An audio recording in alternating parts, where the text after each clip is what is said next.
آخرت 13۔ میرے پاس ایک خیال تھا جسے میں شیئر کرنا چاہتا تھا۔ میں ان مختلف مشکلات اور آسانیوں کے بارے میں سوچ رہا تھا جن کا لوگوں کو زندگی بھر سامنا کرنا پڑتا ہے۔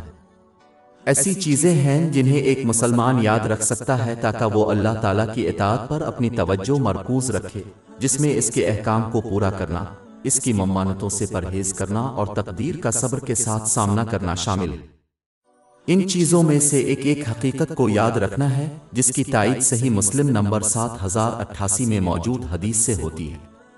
یہ اس بات کی طرف اشارہ کرتا ہے کہ جو شخص جنت میں جائے گا اسے زمین پر زندگی کے دوران جن مشکلات کا سامنا کرنا پڑا اس سے پریشان نہیں ہوں گے، اور جو شخص جہنم میں ختم ہوتا ہے وہ بہتر محسوس نہیں کرے گا جب انہیں ان آسائشوں کی یاد دلائی جائے گی جو انہوں نے زمین پر اپنی زندگی کے دوران حاصل کی تھی۔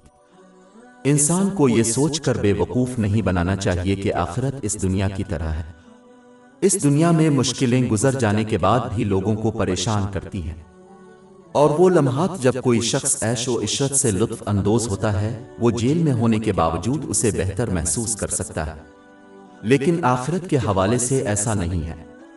لہذا ایک مسلمان کو اس حقیقت کو یاد رکھنا چاہیے جب وہ مشکلات کا سامنا کر رہے ہوں، یہ جان کر کہ اگر وہ جنت میں پہنچ جائیں گے تو یہ انہیں بالکل پریشان نہیں کرے گا، اور گناہوں، فضول کاموں اور دنیا کی آسائشیں انہیں بہتر محسوس نہیں کریں گی اگر وہ جہنم میں ختم ہو جائیں۔